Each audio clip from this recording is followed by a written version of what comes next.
देखो ये wheat stone bridge का स्ट्रक्चर है ना। ऐसा स्ट्रक्चर अगर आपको कभी दिखे तो ये व्हीट स्टोन ब्रिज अपन इसको बोलेंगे। और व्हीट स्टोन ब्रिज आपने करंट चैप्टर में रेजिस्टेंस में भी पढ़ा था।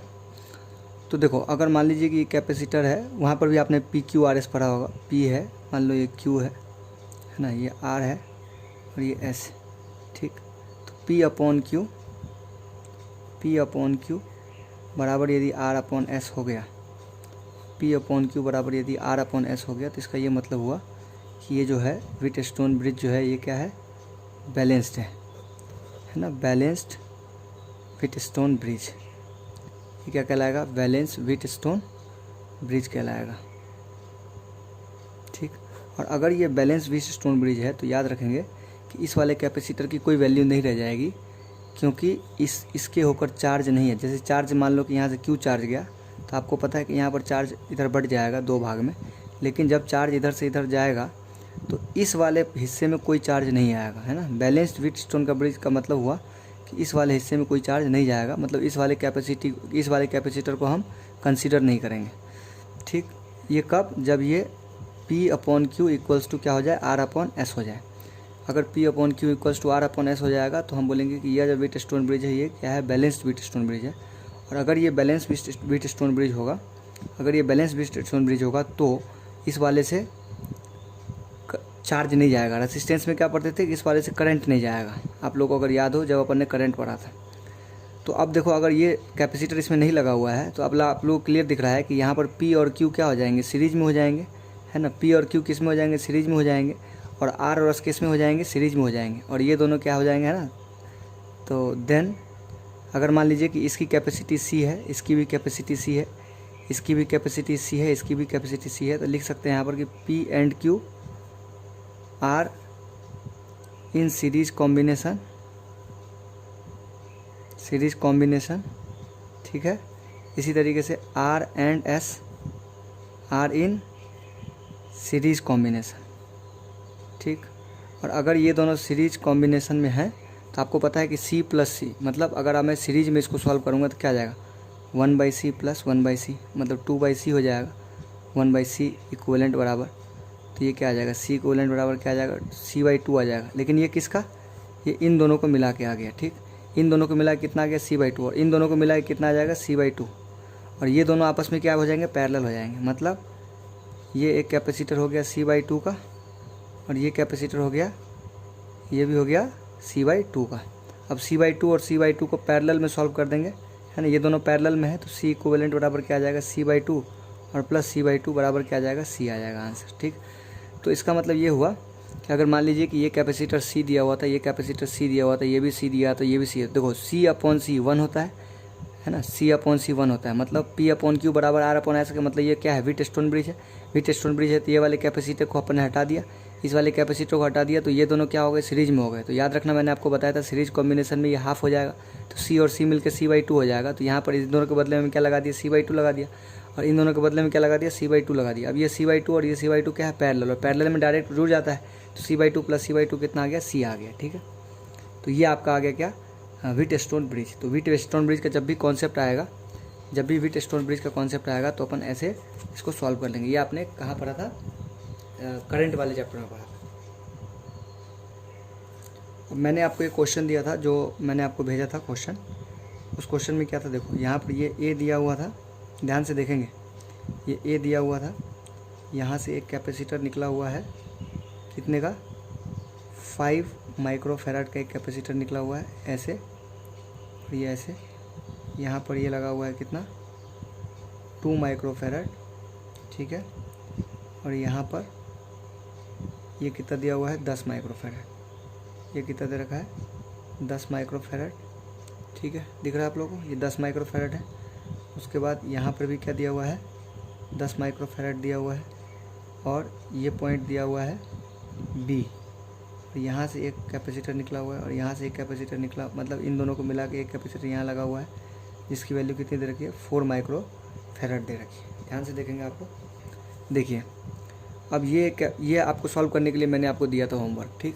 तो इस होमवर्क में देखिए ये व्हीट स्टोन ब्रिज हो जाएगा, कैसे हो जाएगा, देखिए बैलेंस व्हीट स्टोन ब्रिज हो जाएगा। इसको थोड़ा सोचना पड़ेगा। ये देखो ये पॉइंट A है, तो ये पॉइंट डायरेक्टली इस पॉइंट से जुड़ा हुआ है, मतलब अगर ये पॉइंट ए है तो ये पॉइंट भी ए ही होगा। आपको मैंने बोला था अगर आप इसका दूसरा भी नाम सी रखते हैं तो ए और सी पॉइंट एक ही कहलाएगा, ये मैंने आपको बताया था। तो मैंने क्या किया, यहाँ पर बना लिया ए पॉइंट। ठीक, ये ए पॉइंट बना लिया। इस पॉइंट को मैंने बोला, इस पॉइंट को मैंने बोला सी, इस पॉइंट को क्या मैंने बोला सी, और इस पॉइंट को मैंने क्या बोला डी बोला। बस इतना याद रखेंगे। ये पॉइंट है ए, ये पॉइंट है बी, इस पॉइंट को मैंने मान लिया सी, इस पॉइंट को मान लिया डी। अब ध्यान से देखेंगे ए के साथ, है ना, ये ए है तो ये भी ए ही है, तो ये ए के साथ और सी के साथ एक कैपेसिटर 5 माइक्रोफेरेड का लगा हुआ है। तो मैंने यहाँ पर कैपेसिटर 5 माइक्रोफेरेड का लगा दिया और इस पॉइंट का नाम क्या दे दिया मैंने, सी दे दिया। ध्यान देंगे, इस पॉइंट का नाम क्या दे दिया, सी दे दिया। इसी तरीके से आप लोग देख सकते हैं, देखो ये ए पॉइंट है तो ये भी ए पॉइंट है, तो ए और डी के बीच में एक कैपेसिटर लगा हुआ है 2 माइक्रोफेरेड का। तो ये ए और डी के बीच में मैंने एक 2 माइक्रोफेरेड का, है ना, यहाँ पर मैंने क्या लगा दिया, 2 माइक्रोफेरेड का एक कैपेसिटर लगा दिया है।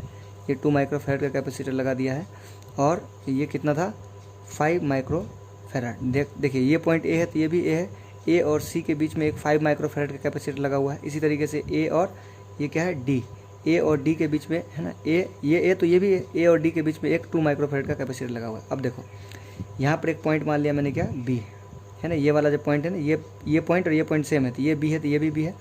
अब देखो सी और बी के बीच में एक कैपेसिटर 10 माइक्रोफेरेड का लगा हुआ है, तो सी और बी के बीच में मैंने 10 माइक्रोफेरेड का एक कैपेसिटर लगा दिया। ये कितना है, 10 माइक्रोफेरेड है। ठीक, इसी तरीके से आप देखो कि बी है ना, ये पॉइंट बी है तो ये भी बी है, तो बी और डी के बीच में एक कैपेसिटर लगा हुआ है, ये कैपेसिटर लगा दिया। देखो ये कैपेसिटर लगा दिया, ये कितने का दिया हुआ है, बी और डी के बीच में जो कैपेसिटर दिया हुआ है कितने का दिया, 4 माइक्रोफेरेड का दिया हुआ है। ठीक है, ये 4 माइक्रोफेरेड का कैपेसिटर दिया हुआ है। तो आप देखो, आप ये 4 माइक्रोफेरेड का कैपेसिटर दिया हुआ है और ये जो है सी और डी के बीच में एक 10 माइक्रोफेरेड का कैपेसिटर दिया हुआ है, यानी 10 माइक्रोफेरेड का ये कैपेसिटर दिया हुआ है। अब आप लोग ध्यान से देखेंगे यहाँ पर, देखिए सबसे पहले मैंने इस ए पॉइंट को ये पॉइंट माना, ये दोनों सेम पॉइंट है। ठीक, तो ए और सी के बीच में एक कैपेसिटर कितना था, 5 माइक्रोफेरेड का था। इसी तरीके से ए और डी के बीच में 2 माइक्रोफेरेड का कैपेसिटर था। इसी तरीके से बी और सी के बीच में एक 10 माइक्रोफेरेड का कैपेसिटर था और ये देखिए बी और डी के बीच में एक 4 माइक्रोफेरेड का कैपेसिटर है। ठीक, अब आप देखो ये बैलेंस्ड व्हीट स्टोन ब्रिज है कि नहीं।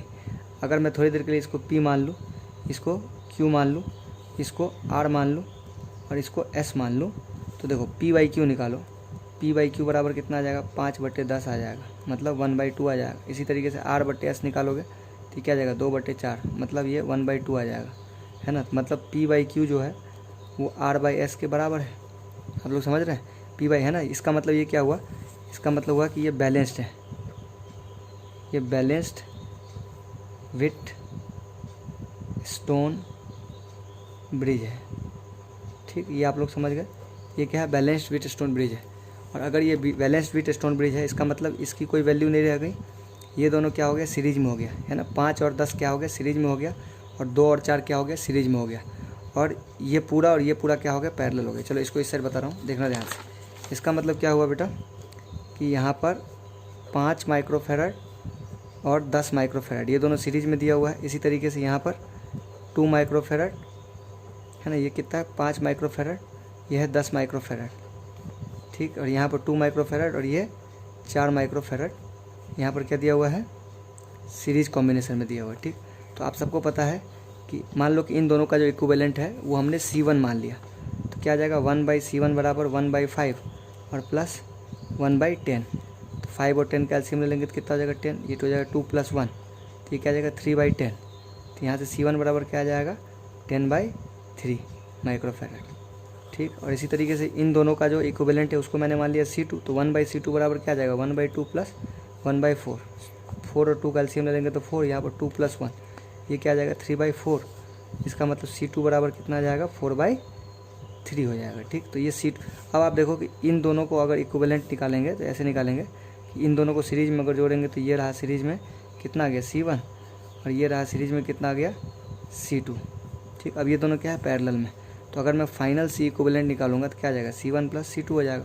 अब C1 कितना निकाला आपने, 10/3 और प्लस 14/3, तो सॉरी 4/3, 10/3 और प्लस 4/3, 3 हो जाएगा, ये 10 + 4, आंसर कितना आ जाएगा, 14/3 माइक्रोफेरेड।